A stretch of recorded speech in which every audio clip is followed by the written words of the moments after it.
اپنے گھروں کو خوبصورت بناؤ نبی والے اخلاق کے ساتھ، نبی والی محبت کے ساتھ۔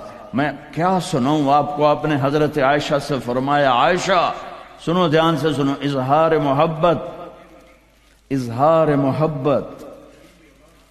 آپ نے کہا عائشہ مجھے جب سے پتا چلا ہے کہ تو جنت میں میری بیوی ہے، مجھے موت ہی اچھی لگنے لگ گئی۔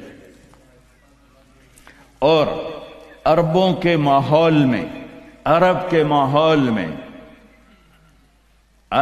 ماحول میں کوئی یہ کہتا مجھے بیوی سے عشق ہے تو عیب سمجھتے تھے، اور کوئی کہتا میری محبوبہ ایسی تو کہتے واہ واہ۔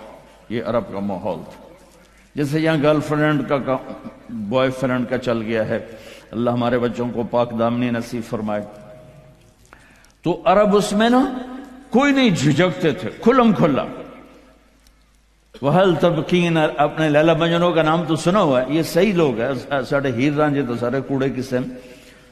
تو وَهَلْ تَبْكِينَ لَيْلَا إِذَا مِتُّ قَبْلَهَا وَقَامَ عَلَى قَبْرٍ نِسَاءٌ نَوَائِحُ كَمَا لَوْ أَصَابَ الْمَوْتُ لَيْلَا بَكَيْتُهَا وَجَادَ لَهَا دَمْعٌ مِنَ الْعَيْنِ صَافِحُ۔ میں نے دو شعر پڑھے، ہر شعر میں وہ لیلا کا نام لے رہا ہے، لیلا کا نام لے رہا ہے۔ یہ کلچر تھا عرب کا کہ معشوقہ سے محبت کا اظہار فخر، اور بیوی سے محبت کا اظہار، اور تو رن مرید ہو گیا، تو زن مرید ہو گیا۔ یہ ماحول سمجھ میں آ گیا ہے؟ اس ماحول میں ایک شخص مسجد میں آتا ہے اور ایسے محفل لگی ہوئی ہے، اور آ کر پوچھتا ہے یا رسول اللہ آپ کو سب سے زیادہ کس سے پیار ہے؟ من احب الناس الیک۔ تو آپ نے اس کے کان میں نہیں کہا اور آپ نے زور سے فرمایا عائشہ سے۔ اللہ، وہ تو ہل گیا۔ آپ نے کہا عائشہ سے۔ اس کو تو توقع نہیں تھی، تو گھبرا کے کہنے لگا یا رسول اللہ میرا یہ مطلب نہیں تھا، میرا مطلب تھا مردوں میں کس سے زیادہ پیار ہے؟ تو وہ آپ نے کہنا تھا ابو بکر سے، تو آپ نے ابو بکر نہیں کہا، آپ نے کہا عائشہ کے ابا سے۔ عائشہ کا نام دوبارہ لیا، انہوں تھوڑا جا پانی پیوا مناسب۔ اپنے گھروں کو آباد کرو محبت کے بول سے، محبت کے رویوں سے،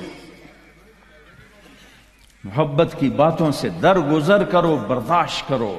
یہ میرے نبی نے زندگی سکھائی ہے۔ حضرت عمر کا فرمان ہے ما اکرمہن الا الکریم وما اہانہن الا اللئیم۔ بیوی کو وہ عزت دیتا ہے جو شرافت والا ہوتا ہے، اور بیوی کو وہ ذلیل کرتا ہے جو کمینہ ہوتا ہے۔ اتنا سخت لفظ کہیں نہیں استعمال ہوا کہ کمینہ آدمی بیوی کو ذلیل کرتا ہے اور شریف آدمی بیوی کو عزت دیتا ہے۔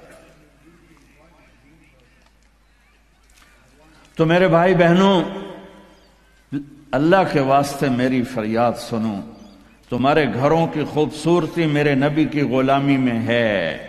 یہ ڈبل جابیں چھوڑو، یہ بڑے بڑے گھروں کی دوڑ چھوڑو، بڑی بڑی گاڑیوں کی دوڑ چھوڑو، اپنے گھروں کو بچاؤ اللہ کے واسطے، چونکہ یہاں کی نسل خطرے میں ہے۔ پاکستان میں کوئی برے سے برا بچہ بھی ہوگا تو ایتھیسٹ نہیں بنے گا، اسلام نہیں چھوڑے گا، یہاں اسلام چھوڑ دیتے ہیں۔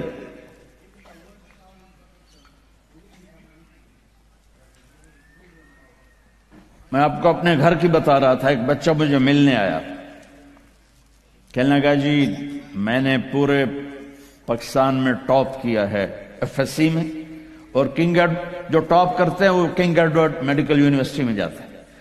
تو 2 دفعہ میں خودکشی کی کوشش کر چکا ہوں، پلز کھائیں، گولیاں، لیکن وہ زندگی تھی، بچ گیا۔ تو میں نے کہا بیٹا تو چھوٹا سا ہے، تو نے یہ خودکشی کی کیوں یہ تو نے قدم اٹھایا؟ کہا جی میرے امی اور ابو اتنا لڑتے ہیں کہ ڈسہارٹڈ ہو کر میں 2 دفعہ خودکشی کی کوشش کر چکا۔ ماں اور باپ کی لڑائی نے اتنے بریلینٹ قابل بچے کو مرنے پر مجبور کر دیا۔ کوئی بھوک نہیں تھی، سوکھے تھے، اچھے خوشحال گھرانہ تھا، لیکن خامد بھی بد زبان، بیوی بھی بد زبان، تو بچے خودکشی پہ آ گئے۔ بھائیو اگر آپ اپنے آپ کو خوبصورت بنانا چاہتے ہو، دیکھو میں ہاتھ جوڑتا ہوں، سب دیکھو، اس زبان پہ قابو پالو۔ یہ زبان خوبصورت ہو گئی، دل جڑ جائیں۔ یہ چند روزہ زندگی ہے.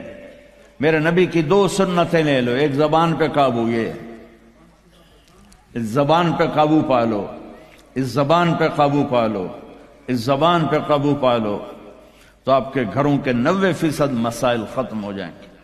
اور دل کو سب سے صاف رکھو، اور اپنے ایک دوسرے کا ہاتھ بٹھاؤ.